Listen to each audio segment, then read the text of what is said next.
Thank you very much. This year we celebrate the second century of our Constitution. The Sandinistas just signed theirs 2 weeks ago and then suspended it. We won't know how my words tonight will be reported there for one simple reason.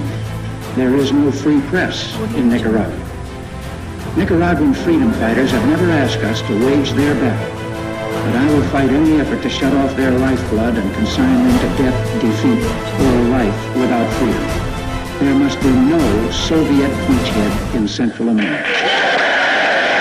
¿Qué recuerda Maximino de aquella operación? Bueno, mira, Ramiro, realmente nosotros tuvimos la información de esta incursión que pretendía hacer el ejército sandinista en aquel momento, y resulta que ellos entraron por varias partes adyacentes a las bases de la resistencia. Te puedo decir la parte del Papaleo, La Gongolona, Arenales, Banco Grande.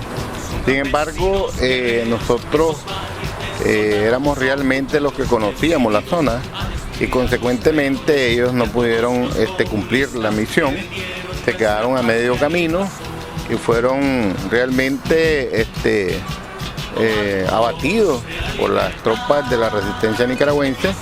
Muchos de ellos quedaron perdidos en las montañas adyacentes al río Coco, y al final pues yo no considero que haya sido una victoria militar, tal vez de alguna forma política, porque recordad que el Frente Sandinista siempre reclamaba ante los organismos internacionales de que Honduras le permitía a la resistencia nicaragüense tener algunos centros de entrenamiento, que eso no era nada nuevo. Ellos de igual forma tuvieron algunas pequeñas unidades, porque no eran ejército como nosotros. Cuando se da el ataque pues del Danto 88, recuérdense que estábamos nosotros el año anterior, en diciembre, habíamos asestado un golpe tremendo como fue el ataque de las Tres Minas, ¿verdad?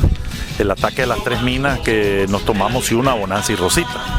Yo participé en la toma de Ciuna y verdaderamente fue una derrota desastrosa para el Frente Sandinista. Es más, recordemos de que nosotros nos estábamos alistando para que viniera una ayuda mucho más fuerte de los Estados Unidos, y nosotros nos abastecían a través de unas pistas en Honduras y en El Salvador, y los únicos radares que existían eran los de Ciuna, y nosotros fuimos los que teníamos que destruir eso, y el comandante Diablo de la Salazar 1 fue el que destruyó esos radares. Eso fue el 20 de diciembre de 1987. Con eso dejaba al régimen, al Frente Sandinista, con muy pocas limitaciones, y además demostraba que la resistencia nicaragüense ya había crecido a un nivel ya casi de un ejército convencional. Esa operación, esa fue la operación Olivero. Claro, ahí es cuando ellos miran de que definitivamente viene una ayuda más fuerte hacia nosotros y que nosotros ya estamos preparados para sostener territorio adentro de Nicaragua. Entonces también ellos estaban en la víspera de la firma final de acuerdos de paz. No, ahí es donde ellos lo forzan, ¿verdad? Y entonces ellos hacen la reunión en Zapuá, y antes ellos quieren llegar fuertes a la reunión de Zapuá.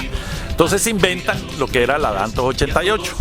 Yo estaba en los hospitales de la frontera, yo estoy en el hospital, en la clínica ahí donde desemboca el río Bocay al río Coco, y ahí era la parte principal. Verdaderamente fue una invasión más mediática, porque los cañones los pusieron 105 y no sé qué tantos milímetros los pusieron aquí dentro del territorio nacional, y ahí es donde llevaron a la prensa internacional que vieran las Katiushkas. ¿Los mandos de la Contra manejaban información de este operativo? Sí, la resistencia tenía un sistema de contrainteligencia, inteligencia militar, y consecuentemente sabíamos los movimientos, pero además recordar que nosotros manteníamos la mayor parte de nuestras tropas en el territorio nacional. Lo que había en Honduras era digamos, momento de refrescamiento de las unidades y algunos hospitales digamos, lisiados, ¿no?, que estaban en rehabilitación. Así es que nosotros teníamos la información de ese movimiento, de esa incursión militar. Verdaderamente a mí es el que más me castigan, ¿verdad? A mí es donde se produce la invasión. Es más, hasta hay una foto, no sé si ahí la tengo, donde me dejan un rótulo que me queman en el hospital, unas casas viejas, pues. Y me dejan, pues, los cachorros son invencibles, pues. Teníamos una bodega donde nosotros almacenábamos arroz, frijoles, azúcar para la mantención, pues. Eran víveres. Y ahí pues cayeron en una emboscada, ahí murieron muchos cachorros, pero lo peor fue, antes de llegar a la clínica tenían que pasar por la pista. Y ellos en la primera invasión que nos habían hecho, que en esa invasión sí se metieron hasta Honduras y llegaron casi hasta el CIN de nosotros, al Centro de Instrucción Militar, donde estaba el 380, casi llegaron en la primera invasión, pero en esta verdaderamente ellos caminaron sobre la pista. Pero ellos habían minado todo lo que era la pista. Y cuando nosotros llegamos, las tropas de Renato fueron las que se encargaron de sacar la mayoría de las minas que habían ahí, pero no las sacaron todas. Dejaron más o menos siempre la mitad de la desembocadura de este río de Bocay, que ahí se llama Amacón, el río Amaca se llama ahí. Entonces se quedaron esas minas porque nosotros sabíamos pues que estaba minado y todo eso, pero a ellos pensaron de que nosotros habíamos sacado todas las minas y ahí caen más de 75 muchachos del servicio militar. Parte de la resistencia hubo también muertos, claro, pero verdaderamente el operativo, te lo digo honestamente, pues el operativo militar que fue diseñado no fue diseñado para acabar con ningún gran campamento de la costa ni nada de eso. Fue un efecto publicitario para ellos llegar un poco más fuerte a las conversaciones de Zapuá. Esa es la verdad. Para eso, así es como nosotros vemos que el Frente Sandinista utilizó la DANT 88. ¿Hubo prisioneros de guerra durante este operativo que haya hecho la contra? Mira, nosotros capturamos a varios y también recuperamos cadáveres de varios que quedaron en la zona del Papaleo, en un cerro en el territorio hondureño. Pero realmente no fue una operación donde se perdieron tantas vidas, pues al menos nosotros no tuvimos bajas significativas en esa operación, solamente que el boom de que habían entrado al territorio hondureño tropas del ejército, aparentemente dejando en evidencia de que Honduras pues nos prestaba de alguna forma apoyo a los grupos de la resistencia nicaragüense que combatíamos la primera dictadura sandinista. Y creo que todavía hay fuerzas sandinistas dentro del territorio hondureño. A los prisioneros de guerra, ¿qué tipo de trato se les dio y quiénes eran? ¿Eran chavalos del servicio? ¿Eran oficiales del ejército?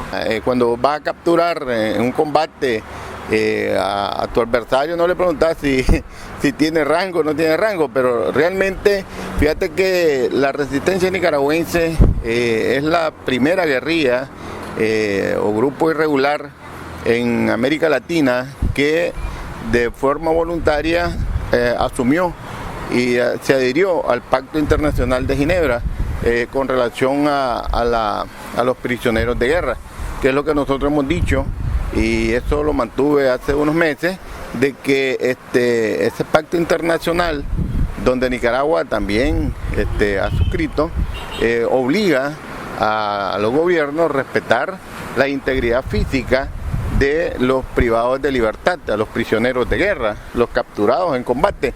Entonces, nosotros en ese sentido cumplíamos con esas exigencias, aunque no éramos un ejército constituido, sino un ejército irregular.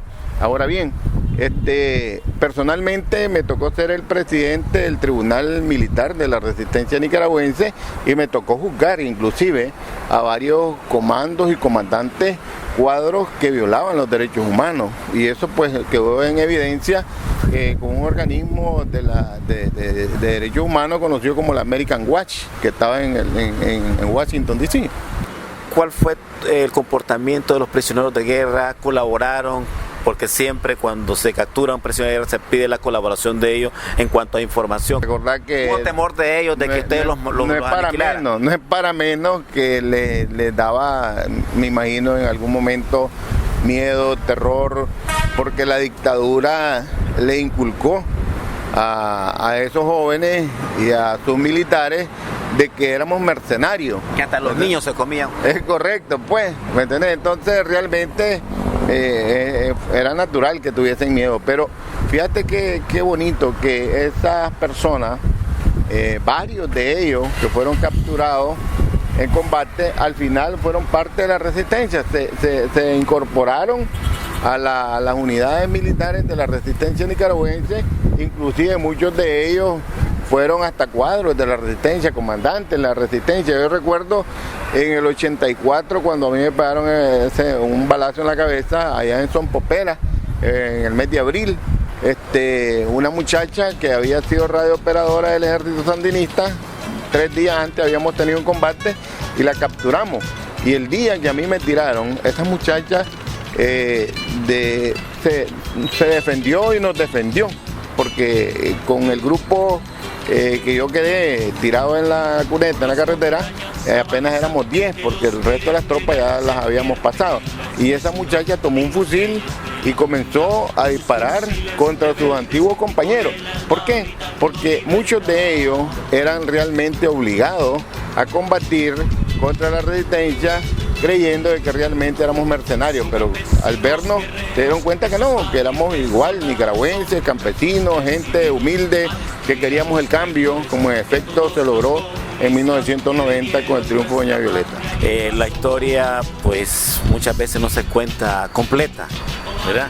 Y hablar de los horrores de la guerra, pues yo creo que no sería meritorio, pero sí, ¿cuáles serían tus recomendaciones? Porque casi hay quienes dicen, muchos de que nos están empujando acciones bélicas como única salida a esta situación que estamos viviendo. Bueno, la historia realmente depende de quién la cuente, ¿no? La cuenta un bando plantea una cosa, el otro plantea otra cosa.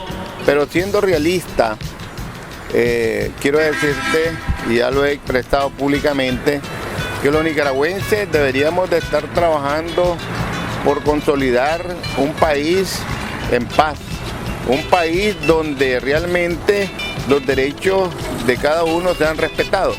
Pero desgraciadamente a quienes combatimos nosotros en la década de los 80, hoy siguen con el mismo patrón de conducta, yendo al margen de la ley, violando los derechos fundamentales de los nicaragüenses y consecuentemente son ellos mismos los que promueven la violencia. Pero eso no es la salida, ese no es el camino que nosotros deberíamos de tomar. Sin embargo, dicen, ¿qué es la guerra? La guerra es la conducción de la política por otros medios. Si no te permiten el cambio, participar, que tus derechos se respeten a través de la vida cívica, entonces la otra opción es la violencia, y que es la última, y yo considero que no debemos de llegar a eso. Para esa situación, yo quisiera aprovechar para invitar a todos, indistintamente del color político o credo religioso, debemos de trabajar porque en Nicaragua realmente se respeten los derechos individuales de los nicaragüenses.